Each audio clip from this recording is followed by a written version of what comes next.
As Logan and Victoria walked into Sister Sadia's house, they were immediately greeted by the sound of laughter and conversation. Victoria quickly recognized many of the faces from church earlier that day. The house was filled with members of the congregation, all gathered to celebrate Logan's ordination.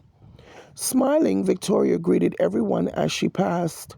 Several people welcomed her warmly, while others stopped to shake Logan's hand and congratulate him on becoming the church's new assistant pastor.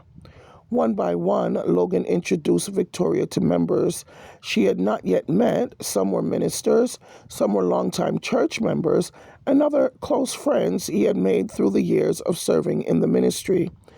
Victoria found herself enjoying the evening more than she expected. The atmosphere was warm and inviting, and it was easy to see how much the people in the room loved and respected Logan. As the conversations continued, Victoria couldn't help but notice that wherever Logan went, someone seemed to pull him aside to speak with him, congratulate him, or share a kind word. For the first time, she was getting a glimpse into just how much of an impact he had made on the lives of those around him. As Logan and Victoria continued making their way through the room, a familiar voice called out to him, "Well, look who finally made it." Logan smiled and turned around. Standing before him was Pastor. The two men exchanged greetings before Logan gently placed his hand on Victoria's back.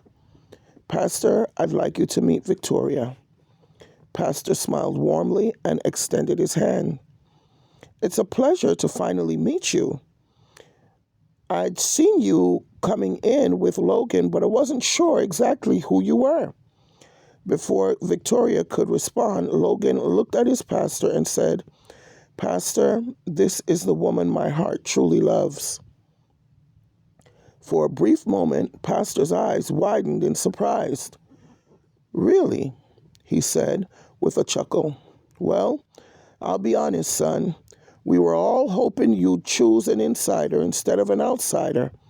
Victoria was quite confused with what he had meant by that. Pastor quickly laughed and continued, "But whatever the Lord permits, we're willing to accept. We trust God's plan for your life, Logan." Then he turned his attention back to Victoria. "You have to understand, we have quite a few wonderful single women in this church.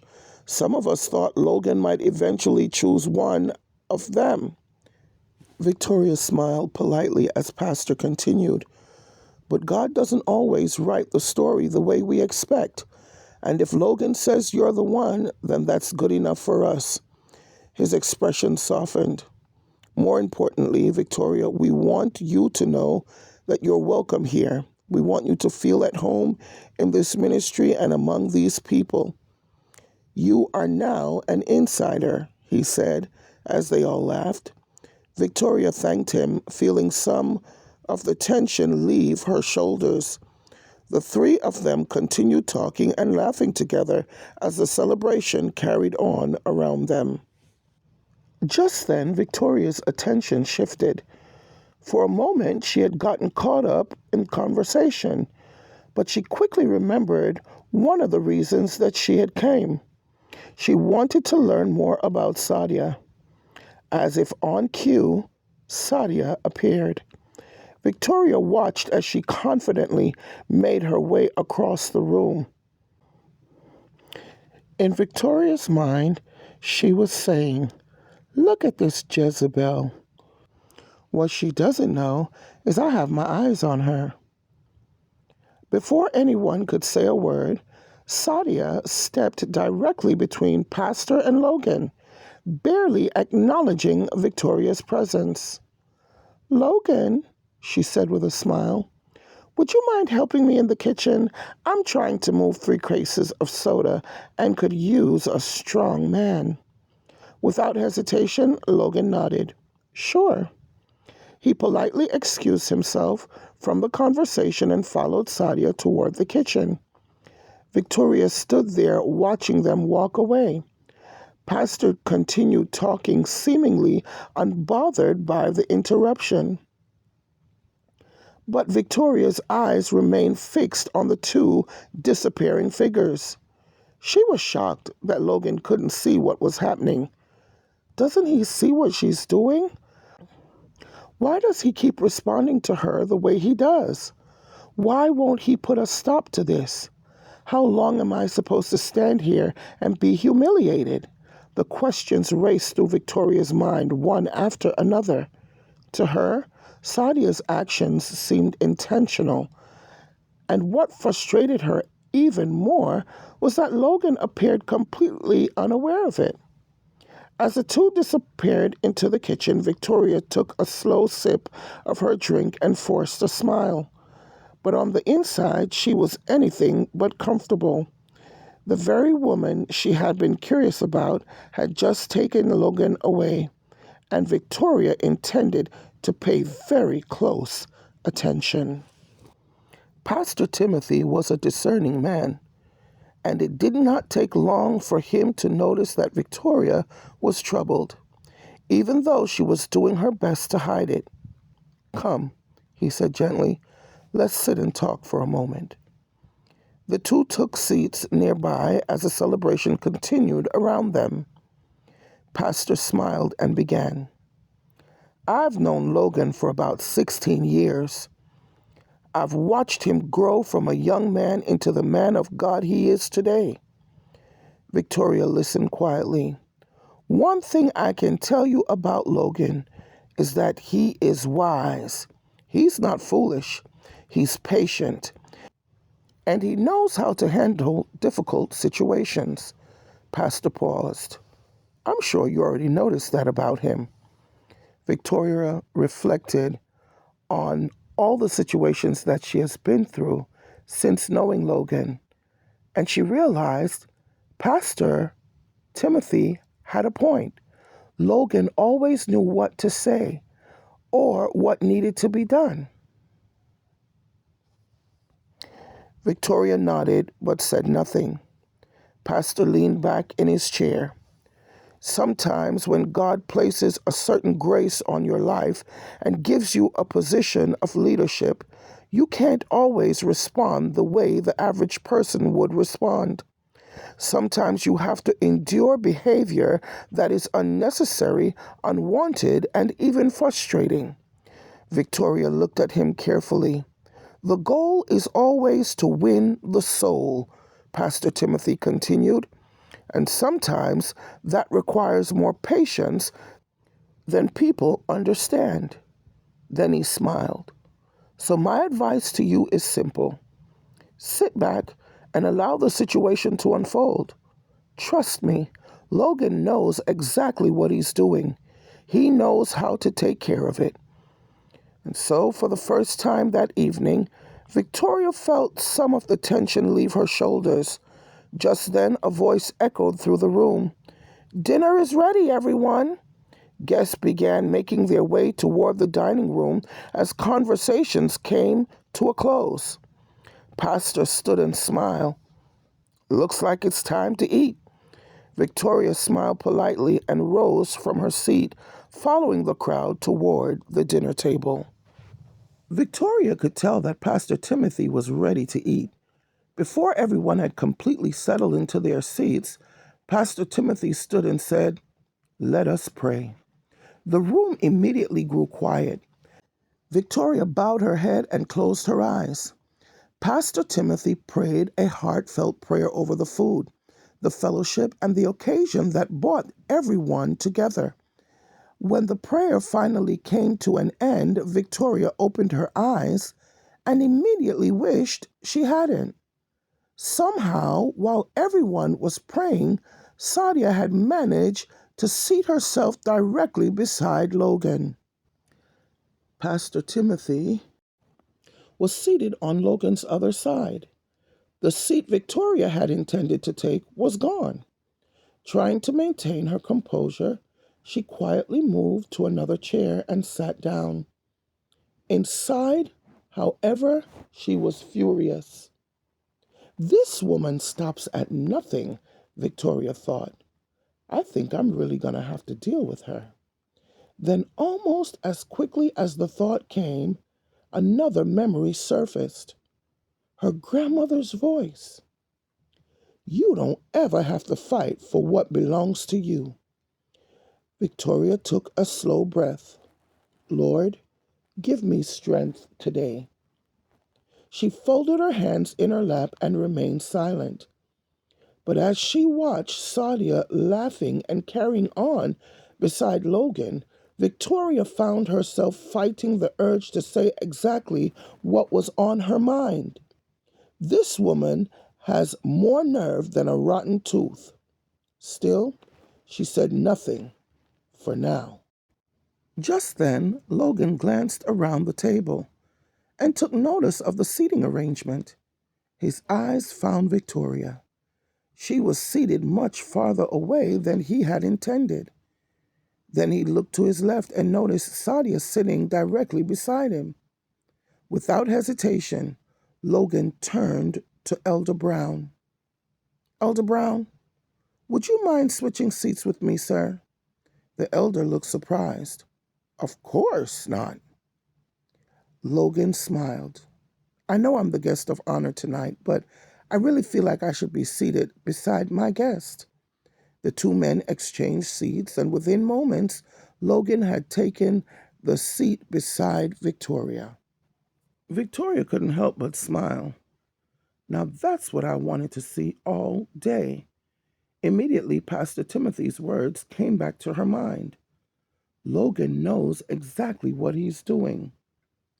Perhaps Pastor Timothy had been right. As she sat there, Victoria began to replay the events of the evening. The more she thought about it, the more she realized that Logan had consistently shown wisdom, patience, and a great deal of restraint. He wasn't impulsive. He wasn't easily distracted, and he certainly wasn't unaware. In fact, when she thought about it, many of the decisions he had made since they met had reflected the same qualities and had caused her to respect him in the first place. He was a man of prayer, a man of character, a man who thought before he acted. Victoria lowered her eyes for a moment. Why did I ever doubt him? The question lingered in her mind. Then she looked over at Logan. For the first time that evening, she stopped watching Sadia and started paying attention to the man sitting beside her. Perhaps the real lesson tonight wasn't learning who Sadia was. Perhaps it was learning who Logan had been all along. As dinner came to an end, guests slowly began leaving the table and gathering in small groups around the house. Victoria noticed that although most everyone had gotten up, Sadia remained seated. She had finished eating quite some time ago, yet she seemed in no hurry to leave. Victoria and Logan continued their conversation, but every few moments Sadia found a way to insert herself into it. At first, Victoria tried to ignore it. Then she tried to be polite. Then she simply became annoyed. Finally, Sadia turned toward Victoria and smiled. Excuse me, she said. I don't remember your name, but would you mind clearing off the table for us, please? Victoria froze. For a moment, she wasn't sure she had heard correctly. The audacity of this woman. The nerve of Jezebel. Victoria could feel her temperature rising. Just as she was about to respond, Logan spoke. No. The table grew quiet. Logan looked directly at Sadia. Victoria is my guest. His voice was calm but firm. If anyone should be helping clean up, it certainly won't be her. Sadia's smile immediately faded. Logan continued. As a matter of fact, just then, Logan realized that his response had drawn the attention of more than just Sadia and Victoria. Several conversations around the room had suddenly gone quiet. Not wanting to create a scene, Logan immediately softened his tone. Sadia, he said, can we talk in the kitchen for a moment? Sure, Sadia replied. Then, to Victoria's surprise, Logan turned toward her. Victoria, come with us, please. For the first time that evening, Sadia looked slightly confused. It was obvious she had not expected the invitation to include Victoria. Nevertheless, neither woman objected. The three of them stepped away from the table and made their way toward the kitchen. As they walked, Victoria's mind raced. Whatever Logan was about to say, she knew one thing was for certain. He had no intention of having this conversation behind her back, and somehow that made her feel much better than she had been feeling all evening. Within moments, the three disappeared into the kitchen, leaving the curious guest behind to wonder what was about to happen next. Logan, Victoria, and Sadia stepped into the kitchen.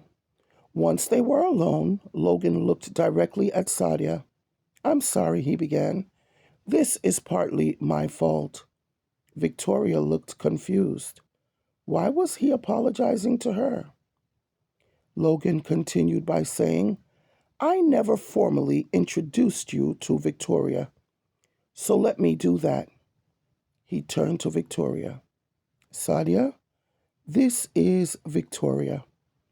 This is my girl, the woman that my soul truly loves. The room fell silent. Then Logan continued. You and I, Sadia, have worked together on many projects in ministry.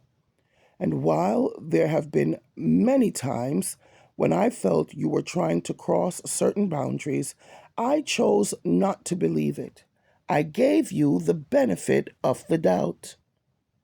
Sadia lowered her eyes.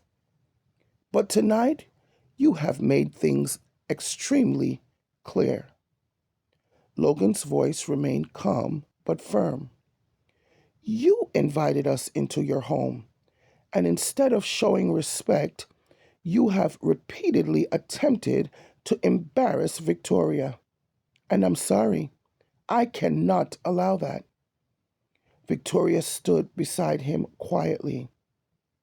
As of tonight, I am going to speak with Pastor Timothy. Any ministry projects that require us to work closely together will need to be reassigned immediately. Either you will be replaced or I will. Sadia's eyes widened. I also need to make something very clear, Logan continued. There was never a possibility of you and me being together. Not now, not ever. The words landed heavily. You, Sadia, are my sister in Christ.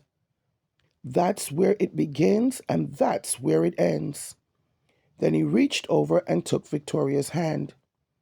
This woman has the potential to become my wife. Victoria looked up at him.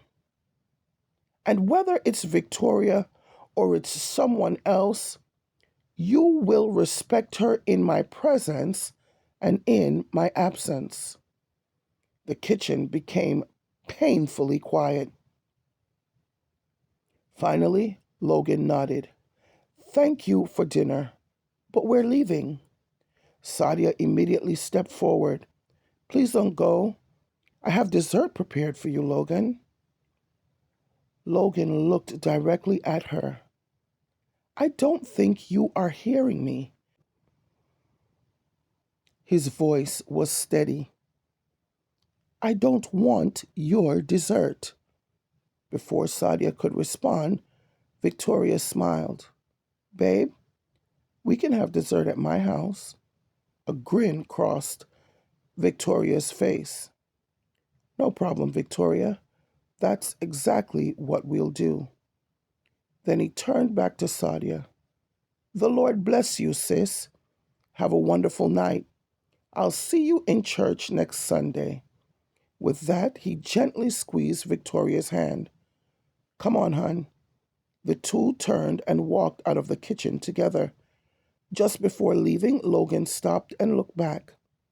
I'll ask Evangelist May to help with the dishes and clearing the tables. Then he and Victoria continued into the living room. The conversation slowed as guests noticed them approaching. Logan smiled at Pastor Timothy and others. Everyone, I'm calling it a night. It's been a long day, and I'm tired. Thank you all for celebrating with me. A few people laughed and wished him well. Pastor Timothy smiled knowingly and winked at Victoria. Get home safely, son. Logan nodded, never letting go of Victoria's hand. A few moments later, the front door closed behind them, and for the first time all evening, Victoria felt nothing but complete peace.